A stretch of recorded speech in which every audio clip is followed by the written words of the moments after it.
Bismillahirrahmanirrahim. Assalamualaikum warahmatullahi wabarakatuh.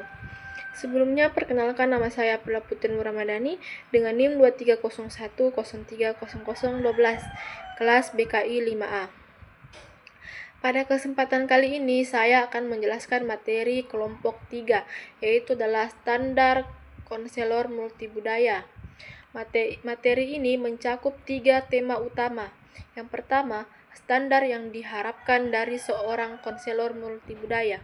Yang kedua, etika profesional dalam konseling multibudaya. Dan yang ketiga, bagaimana konselor dapat memenuhi standar tersebut. Nah, lanjut. Yang pertama yaitu adalah standar yang diharapkan dari konselor multibudaya.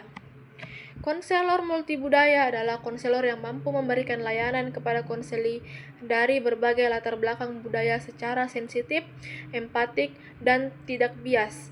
Untuk itu, ada beberapa standar yang diharapkan dari seorang konselor multibudaya. Yang pertama, kesadaran diri budaya. Konselor harus memahami nilai, kepercayaan, dan bias dalam dirinya sendiri. Ini penting agar konselor tidak memaksakan sudut pandang pribadi pada konseli. Yang kedua, pengetahuan budaya yang memadai. Konselor harus memahami pengetahuan dasar mengenai kelompok budaya tertentu. Misalnya, cara berkomunikasi, norma sosial, atau cara mereka menyelesaikan masalah. Yang ketiga, keterampilan profesional, yaitu kemampuan konselor untuk menyesuaikan teknik konseling sesuai kebutuhan budaya konseling. Skill ini mencakup penggunaan bahasa yang tepat, sikap tubuh yang menghargai budaya tertentu, serta pemilihan bahasa yang tepat, sikap tubuh yang menghargai budaya tertentu, serta pemilihan pendekatan konseling yang sensitif terhadap konteks budaya. Yang keempat, sikap menghargai keberagaman. Konselor harus mampu menerima perbedaan tanpa menghakimi dan menjadikan keberagaman sebagai bagian penting dalam proses konseling. Yang kedua yaitu adalah etika profesional dalam konseling multibudaya. Dalam konseling multibudaya, etika profesional sangat penting untuk menjaga kualitas layanan dan menghindari pelanggaran. Beberapa prinsip etika yang harus dijunjung oleh konselor multibudaya adalah: yang pertama, menghormati martabat dan nilai budaya konseli. Konselor tidak boleh merendahkan, mengkritik, atau menolak nilai budaya konseli. Sebaiknya, konselor harus berupaya memahami makna budaya tersebut bagi konseli. Yang selanjutnya itu adalah menjaga kerahasiaan. Apapun yang dibahas dalam sesi konseling harus dijaga kerahasiaannya tanpa memandang latar belakang budaya konseli. Kerahasiaan adalah dasar untuk membangun kepercayaan. Selanjutnya itu adalah menghindari bias dan kriminasi. Konselor harus bebas dari sikap diskriminatif terkait suku, agama, gender, bahasa, atau status sosial. Jika konselor menyadari ada bias dalam dirinya, hal ini harus diatasi melalui supervisi atau refleksi diri. Selanjutnya yaitu adalah kompetensi profesional. Konselor hanya boleh memberikan layanan yang sesuai dengan kemampuan dan pengetahuan yang dimiliki. Jika konselor belum memahami budaya tertentu, ia harus mencari informasi atau meminta bantuan profesional yang lebih berpengalaman. Selanjutnya itu adalah tanggung jawab sosial. Konselor harus berkontribusi pada lingkungan yang lebih adil, saling menghargai, dan bebas dari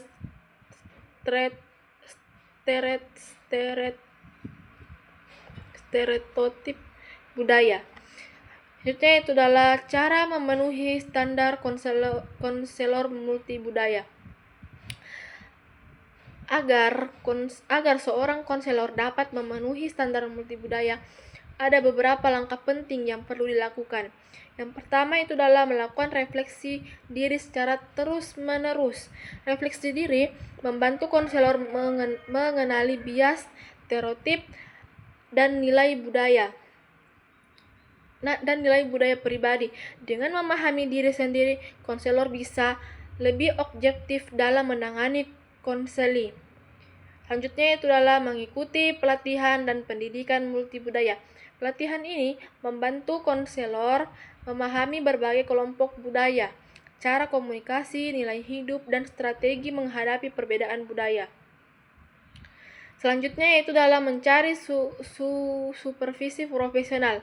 Melalui supervisi, konselor dapat mendiskusikan kasus-kasus yang terkait dengan isu budaya dan dapat masukan yang lebih tepat.